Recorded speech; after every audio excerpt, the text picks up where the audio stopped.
తమను ఆర్థికంగా మానసికంగా తీవ్ర ఇబ్బందులకు గురి చేస్తున్నారని ఆరోపిస్తూ రాజానగరం నియోజకవర్గం దివాన్ చెరువు గ్రామానికి చెందిన చిలుకూరి గణేష్, గంగా భవానీలు ది రాజమండ్రి ప్రెస్ క్లబ్లో ఏర్పాటు చేసిన మీడియా సమావేశంలో తెలిపారు.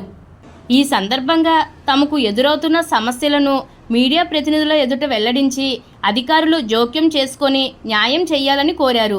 బాధితులు తెలిపిన వివరాల ప్రకారం ఎర్రంశెట్టి నాగేశ్వరరావుతో గతంలో కలిసి వ్యాపార లావాదేవీలు నిర్వహించామని తెలిపారు. ఆ సమయంలో జరిగిన ఆర్థిక లావాదేవీలకు సంబంధించి ప్రామిసరీ నోట్లు, చెక్కులు అందజేసినట్లు పేర్కొన్నారు. అయితే కరోనా సమయంలో తమ వద్ద నుంచి తీసుకున్న డబ్బులకు సంబంధించి తిరిగి చెల్లింపులు జరగకపోవడంతో వివాదాలు ప్రారంభమయ్యాయని తెలిపారు. అదేవిధంగా తమకు న్యాయం చేయడంతో పాటు భవిష్యత్తులో ఎలాంటి వేధింపులు జరగకుండా రక్షణ కల్పించాలని వారు పోలీస్ అధికారులను కోరారని తెలిపారు. సమస్యలను చట్టపరంగా పరిష్కరించి తమకు న్యాయం జరిగేలా సంబంధిత అధికారులు చర్యలు తీసుకోవాలని విజ్ఞప్తి చేశారు. చిలుకూరి గణేష్ కుమార్ అండి, దివాన్ చెరువు. అయితే ఎర్రంశెట్టి నాగేశ్వరరావు అండి, తండ్రి పేరు సత్యనారాయణ గారండి. ఆయన నేను కలిసి వ్యాపారం చేసామండి 2019, 2020లో.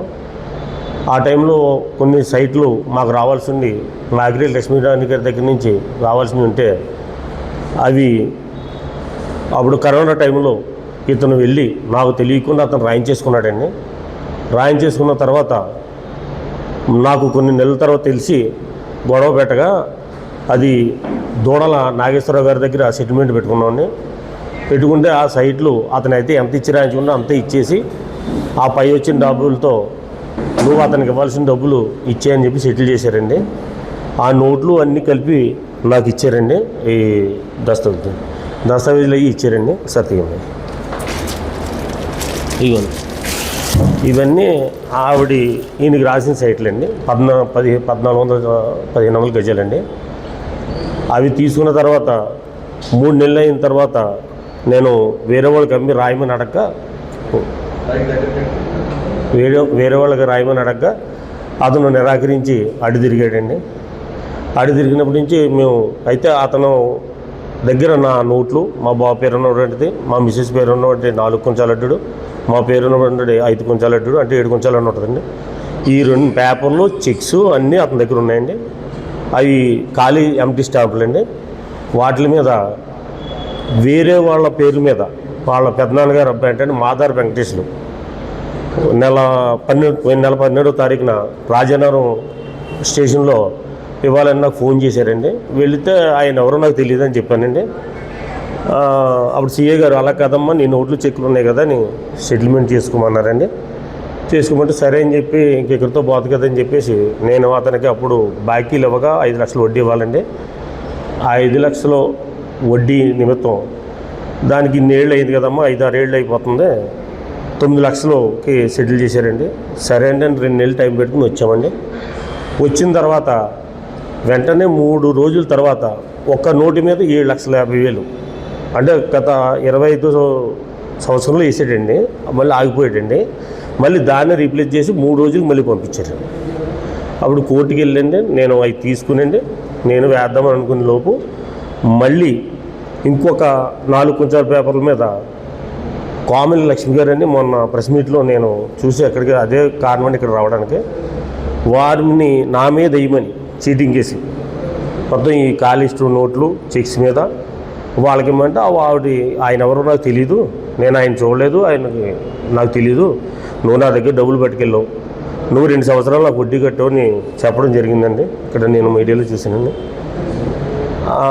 అప్పుడు మన కనవిల్ లక్ష్మి గారు కౌరం పేరండి, ఇద్దరు సెటిల్మెంట్ చేసుకుని అని చెప్పేసి అక్కడికి ఆగేసినప్పుడు నేను జరిగింది చెప్పానండి. ఆల్రెడీ రాజీనామా అయింది, ఇది ఎంత అయిందండి, కానీ మళ్ళీ ఇతను నాపై చీటింగ్ కేసులు వేస్తున్నాడండి.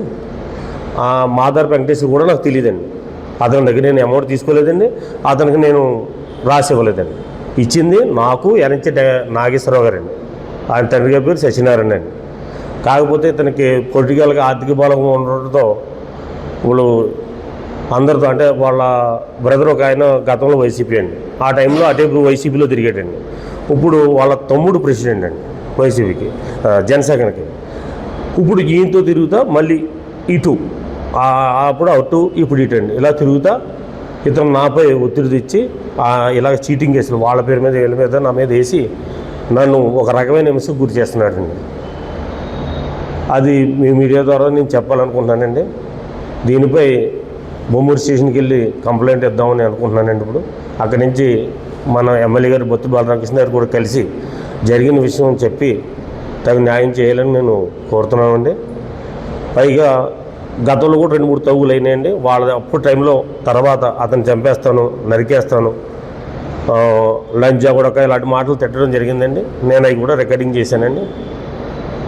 ఇలా ఒక 4 సంవత్సరాలు హింస కింద పెడుతున్నాడండి. నాకు ఇవ్వాల్సిన సైట్లు ఇవ్వలేదండి, అట్లా పేపర్లు అండి, ఇంకా నోట్లు అయినండి. ఈ రకంగా నన్ను ఇబ్బంది పెడుతున్నాడు.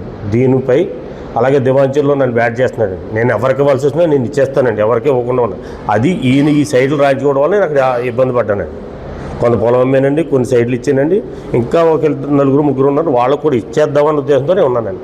కానీ మొత్తం ఇతనే దుబ్బేసి ఇతనే ఈ మొత్తం అంతా రాయించేసుకోవాలని దుర్బుద్ధితోనూ, రెండోది ఈ సైట్లు అడిగానని ఒక రకమైన కాంక్షతో నన్ను అది అందరి మీద వాళ్ళ పేరు మీద వీళ్ళ పేరు మీద నాపై కేసులు వేయడానికి ఒక నోటి మీద 7,50,000 వేసాడండి. అలాంటి అతనికి నేను 50,000కి ఒక నోటు చొప్పున ఇచ్చాను. ఒక దానికి 10 నోట్లు ఇచ్చానండి, చెక్కులు ఇచ్చానండి. ఇవన్నీ ఎంటీ ఉండడం వల్ల అతను నాపై కక్ష సాధింపు జారీ చేస్తున్నారండి. దానికి మీడియా మిత్రుల ద్వారా నేను అందరికీ తెలియపరచాలని నేను ఈరోజు ఇక్కడ రావడం జరిగిందండి.